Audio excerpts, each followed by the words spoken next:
चाहे मर जाना, लेकिन पत्नी की ये 3 चीजें जरूर देख लेना, वरना पूरी जिंदगी बर्बाद हो जाएंगी।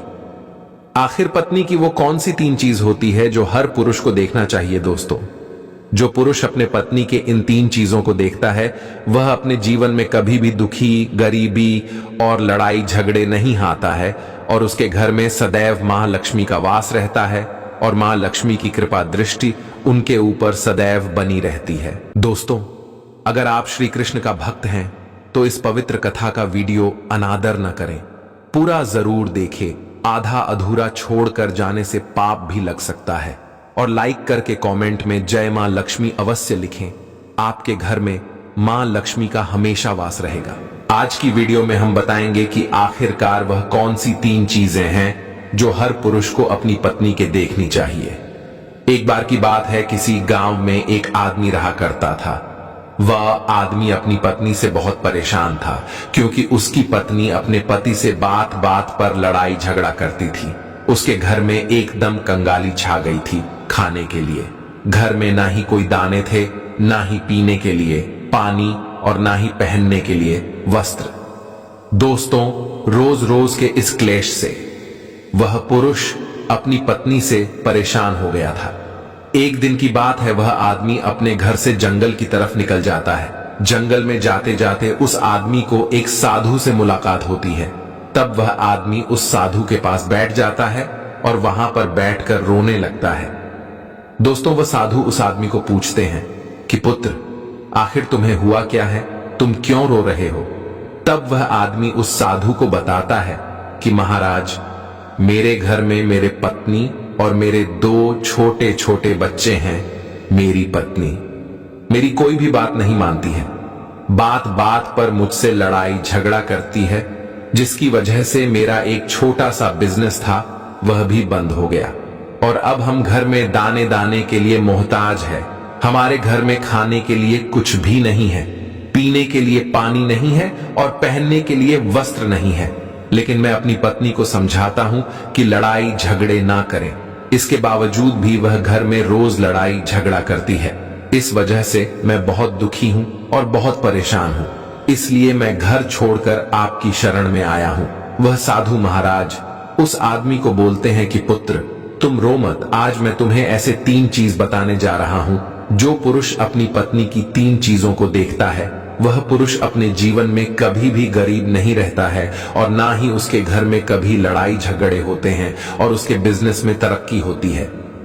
तो वह साधु महाराज उस आदमी को बताते हैं कि मैं तुम्हें जो बातें बताने जा रहा हूं, उन 3 चीजों को गांठ बांध लो। तब वह आदमी उस साधु महाराज की बातें बहुत गौर से सुनता है, और साधु महाराज से बोलता है कि प्रभु, आप मुझे जल्द से जल्द बताइए, वह कौन से 3 चीज है जो हर पुरुष को अपने पत्नी की देखनी चाहिए। तब वह साधु महाराज उस आदमी को एक कहानी सुनाते हैं। तो चलिए दोस्तों, गुरुजी से ही सुनते हैं इस कहानी के बारे में। दोस्तों, किसी नगर में एक सेठ रहा करता था। उस सेठ का बहुत बड़ा व्यापार था। उसके घर में सेठ और उसकी पत्नी रहा करते थे। उस सेठ और सेठानी में आपस में बहुत प्रेम था। उनके घर में कभी भी लड़ाई झगड़ा, किसी प्रकार का कोई अंधा क्लेश नहीं होता था। इसलिए उसके घर में सदैव मां लक्ष्मी का वास रहता था, और उनके बिजनेस में दिन दुगुनी रात चौगुनी तरक्की होती थी। उन सेठ सेठानी में इतना प्रेम था कि आसपास के लोग उनके इस प्रेम को देखकर जल जाया करते थे। दोस्तों, सेठ और सेठानी के इस प्रेम की मिसाल हर गांव वाले देखते थे। ऐसे कर करके उस सेठ और सेठानी की बात उस गांव की राजा तक भी पहुंच जाती है। दोस्तों, जब सेठ सेठानी की बात उस राजा के पास पहुंचती है, तो वह राजा भी उनके प्रेम की मिसाल की तारीफ करते हैं और कहते हैं, हमारे गांव में एक पुरुष और स्त्री ऐसे भी है जिनके घर में कभी भी लड़ाई झगड़ा नहीं होते हैं। उन दोनों में आपस में इतना प्रेम है कि जितना मैं आज तक अपनी जिंदगी में कभी भी नहीं देखा। दोस्तों, एक बार की बात है, वह राजा पूरे नगर में ढिंढोरा पिटवाते हैं और कहते, इस राज्य में जितने भी लोग हैं वो सभी लोग अपने अपने घर में दिया जलाकर रखेंगे। तब राजा की रानी अपने राजा से पूछते हैं कि महाराज, आखिरकार आप सभी के घर में दिया क्यों जलवा रहे हैं?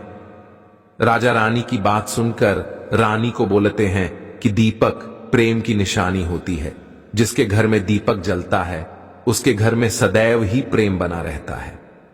और मैं चाहता हूं कि जो प्रेम सेठ और सेठानी के बीच में है वही प्रेम हमारे इस नगर में, हमारे इस राज्य में हर पति और पत्नी के बीच में हो। इसलिए मैं हर घर में दीपक जलाना चाहता हूं। दोस्तों, राजा की सैनिक पूरे नगर में ढिंढोरा पीटते हैं और बोलते हैं, सभी के घर में दीपक रात भर जलना चाहिए। राजा की बात मानकर सभी नगरवासी अपने अपने घर में दिया जलाते हैं। लेकिन जैसे ही आंधी रात होती है सभी के घर के दीपक बूझ जाते हैं। लेकिन उस सेठ और सेठानी के घर की दीपक कभी भी नहीं बुझती है, क्योंकि दीपक प्रेम की निशानी होती है। और जो सेठानी थी वह अपने घर की दीपक को सदैव जलाए रखती थी, जिससे सेठ और सेठानी का प्रेम बरकरार रहे। लेकिन जो सेठानी थी वह अपनी मनमानी काम करती थी। उसका जो मन करता था वह वही काम करती थी। लेकिन सेठ को इस बात से कभी भी कोई दिक्कत नहीं होती थी, क्योंकि सेठ बहुत समझदार था। वह सोचता था कि यदि मैं अपनी पत्नी को रोक टोक करूंगा तो घर में बेवजह ही लड़ाई झगड़ा होंगे। इसीलिए सेठ सेठानी की कई चीजों को और कई बातों को अनदेखा करता था। वह सेठ इसलिए अनदेखा करता था ताकि पति पत्नी में वह प्रेम और व्यवहार बना रहे। एक दिन की बात है, राजा और रानी अपने छत के ऊपर खड़े होकर अपने नगर का नजारा देख रहे थे। और वह राजा और रानी देखते हैं कि उनके पूरे राज्य में अंधेरा था, लेकिन सिर्फ एक सेठ और सेठानी का ही गांव का घर था जहां दीपक जल रहा था। तब राजा रानी से बोलता है कि देखो, सेठ और सेठानी में कितना प्रेम है। सभी के घरों का दीपक बुझ गया है, लेकिन सेठ और सेठानी के घर का दीपक अभी भी जल रहा है। इसका मतलब यह है कि सेठ और सेठानी में बहुत ही ज्यादा प्रेम है। तब रानी अपनी राजा से बोलती है कि महाराज, सेठ और सेठानी में जो भी प्रेम है वह इसलिए है क्योंकि सेठानी समझदार है, इसलिए सेठ के घर में प्रेम है। जब राजा रानी की बात सुनता है तब राजा बोलता है कि नहीं महारानी, यहां पर सेठ ज्यादा समझदार है, इसलिए उनके घर में कभी भी लड़ाई झगड़ा नहीं होती है। दोस्तों, रानी बोलती है कि सेठानी समझदार है। राजा बोलते हैं कि नहीं, सेठ समझदार है। दोस्तों, सेठ और सेठानी की बात को लेकर राजा और रानी में बहस होने लगा।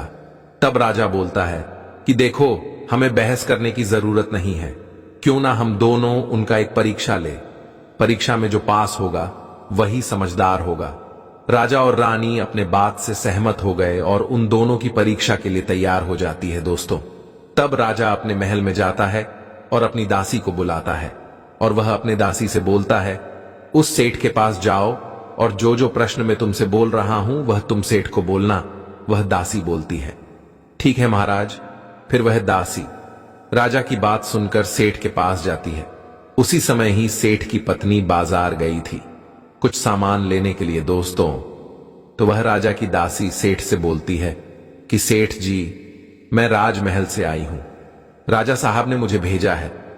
दोस्तों, वह सेठ उस दासी को बोलता है कि बताइए, मैं आपकी क्या सेवा कर सकता हूं?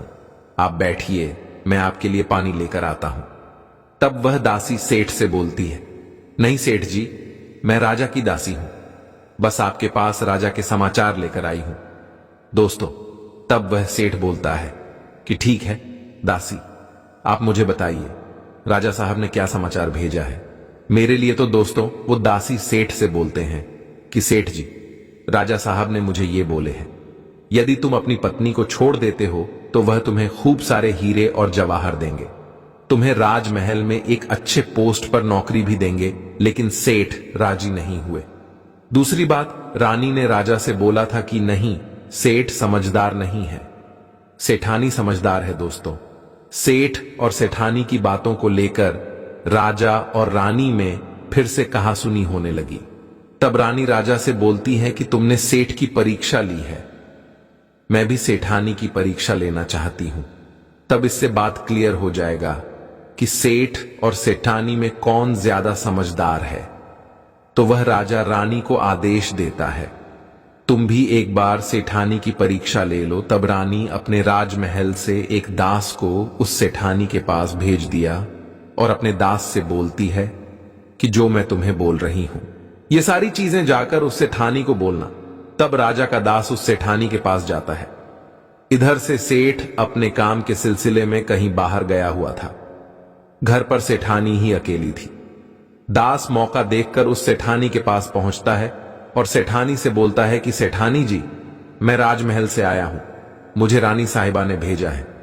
दोस्तों, तब वह सेठनी बोलती है, ठीक है, बताइए किस लिए तुम्हें रानी साहब मेरे पास भेजा है। तब वह दास सेठानी से बोलता है कि रानी साहिबा ने बोला है कि यदि तुम अपने पति को छोड़ दोगी तो वह बहुत सारे हीरे जवाहरात देंगे, और अगर तुम अपने पति को मार दोगी तो वह तुम्हें अपने राज्य का आधा हिस्सा दे देंगे। दो बात सुनकर सेठानी तैयार हो जाती है और कहती है, ठीक है, यदि रानी साहिबा अपने राज्य की आधा हिस्सा मुझे देंगी तो मैं अपने पति को मार दूंगी। तब उस राजा का दास उस सेठानी से बोलता है कि मुझे कैसे पता चलेगा कि तुमने सेठ जी को मार दिया है। तब सेठानी राजा के दास से बोलती है कि मेरे घर में जो दीपक जल रहा है वह तुम्हें दिख रहा है। तब दास बोला, हां दिख रहा है। तब सेठानी उस राजा के दास से बोलती है कि जब मैं अपने पति को मार दूंगी तो मैं ये दिया बुझा दूंगी, तो तुम्हें पता चल जाएगा कि मैं अपने पति को मार दिया है। अब वह दास सेठानी की बात सुनकर राजमहल को वापस लौट जाता है और राजा और रानी से ये सारी बात बताता है। सेठानी की बात सुनकर रानी बहुत अचंभित हो जाती है और रानी को स्त्री जाति से नफरत होने लगती है। तब वह राजा अपने सारे दास दासियों के साथ सारे सैनिकों को बुलाता है और बोलता है, देखो, मैं यह नहीं चाहता हूं कि राजा और रानी के वजह से किसी निर्दोष की जान जाए। तुम ऐसा करो, उस सेठानी के घर जाओ और उस सेठ को सारी बातें बता दो और उस सेठ को बचा लो। दोस्तों, इधर दास और दासी सेठानी के घर पर जाते हैं और सोचते हैं कि सेठानी तो सेठ को रात में मारेगी और दिया भी बुझाएगी। इससे पहले ही हम सेठानी के घर में हमला बोल देते हैं। दोस्तों, इधर रात भी नहीं हुई थी, शाम का समय था और जैसे ही राजा के सैनिक सेठानी के घर पर धावा बोलते हैं तो देखते हैं कि सेठ पहले से ही मरा हुआ है। तब राजा और रानी के दास दासी उस सेठानी से बोलते हैं, सेठ जी तो मरा पड़ा है, लेकिन सेठ को तो तुम्हें रात में ही मारने के लिए बोला गया था। तब वह सेठनी उस दास और दासी से बोलती है कि सेठ को तो मुझे मारना ही था, रात में तो मुझे दिया बुझाना था, इसलिए सेठ को तो मैंने दिन में ही जहर देकर मार दिया है। अब मेरा काम है सिर्फ दिया बुझने का। वह सैनिक उल्टे पांव उस सेठ के घर से राजा के दरबार में भागे जाते हैं और राजा को सारी बातें बताते हैं। राजा क्रोध से आग बबूला हो जाता है और उसको स्त्रियों से घृणा होने लगती है और वह अपने सैनिकों को भेजता है कि उस सेठानी को बंदी बनाकर लाए। तब राजा के सैनिक उस सेठानी को बंदी बनाकर राजा के राज दरबार में पेश करते हैं। दोस्तों, तब वह राजा उस सेठानी को कारावास में डलवा देता है और वह राजा समस्त स्त्री जाति से नफरत करने लगता है। वह साधु इस कहानी को गांव के उस आदमी को सुनाता है। तब साधु उस आदमी से बोलता है, अब तुम्हें समझ में आ गया होगा कि स्त्री की वह कौन सी 3 चीजें हैं जो हर कोई पुरुष को देखना चाहिए। वह आदमी साधु से बोलता है कि महाराज, मुझे अभी भी समझ में नहीं आया, स्त्री की वह कौन सी 3 चीजें हैं जो हर पुरुष को देखना चाहिए। दोस्तों, तब वह साधु उस आदमी को बताते हैं कि हर पुरुष को अपने स्त्री के सबसे पहली चीज ये देखनी चाहिए कि वह कहां पर आ जा रही है। दोस्तों, जो पुरुष अपनी स्त्री की यह चीज देखता है कि पत्नी वहां पर आ रही है, वहां पर जा रही है, तो उसके घर में कभी लड़ाई झगड़ा नहीं होते हैं और वह अपनी पत्नी के ऊपर नियंत्रण कर पाता है। दूसरी चीज है, पुरुष को पत्नी के अंदर ये चीज देखनी चाहिए कि उसकी पत्नी के बोलचाल कैसी है, वह अपने पति की इज्जत कर रही है कि नहीं, अपनी पति की बात मान रही या फिर नहीं। जो स्त्री अपने पुरुष की बात नहीं मानती है, अपने पति की इज्जत नहीं करती है, वह अपने पति के साथ कुछ भी कर सकते हैं। जैसे कि उस सेठानी ने उस सेठ के साथ किया था। इसलिए हर पुरुष को अपनी पत्नी की यह चीज देखनी चाहिए। तीसरी चीज वह साधु उस आदमी को बताता है कि हर पुरुष को पत्नी के चाल चलन जरूर देखना चाहिए। जो पुरुष अपने पत्नी के चाल चलन देखता है और उसके चाल चलन पर उससे ज्यादा प्रेम नहीं करता है, उसको अपने कंट्रोल में करके रखता है, तो उसके घर में लड़ाई झगड़ा कभी भी नहीं होते। दोस्तों, जो स्त्रियां अपने घर पर मनमानी चलाती हैं और पति की बातों को नहीं मानती है, उनके घर में इस तरीके की मुसीबत आती है।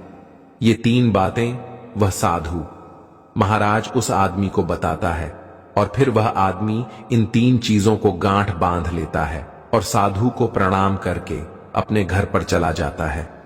दोस्तों, मैं उम्मीद करता हूं आपको इस कहानी से बहुत कुछ सीखने को मिला होगा। दोस्तों, सच्ची श्रद्धा से कमेंट में जरूर लिखें राधे राधे और इस वीडियो को लाइक करें, अपने दोस्तों के साथ शेयर करें और हमें राधे राधे जरूर लिखें, क्योंकि आपके कमेंट से वीडियो बनाने का मोटिवेशन मिलता है।